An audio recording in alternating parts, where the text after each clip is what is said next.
तो और किसके लड़का को काम दिलाएगा?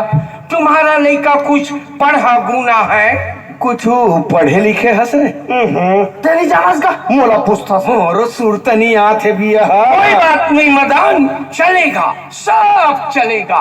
भिलाई के नौकरी में कढ़ा कोचरा घोला सब चलेगा। तो चल जाए कहा थे बेटा, तो चल जाए कहा थे मदान, हम तुम्हारे लड़का को रसा ले जाएगा। रसा?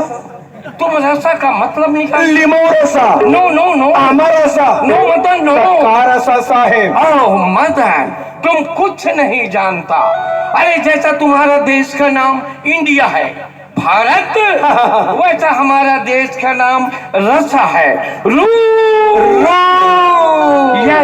या तुम अपने गांव में जाकर भर्री में भैंसा नांगा फांदो। हम तुम्हारे लड़का को रूस में ले जाकर मशीन में फांदेगा। धोखो पको धोखो पको धोखो पको धोखो पको। जा बेटा, साहब तोरा रूस ले घूम खाते थे। हटगा, हम तो सोर के नहीं जाना। ये मारू ना तो रूस में जाकर फेंकावे में बता दे तुम्हें। ओ मदन, भड़कना नहीं, नहीं भड़कना। अरे इनको लब से प्यार करो ना जी। अरे लब से समझा बुझा, प्यार से समझा। जाओ लब से प्यार करो।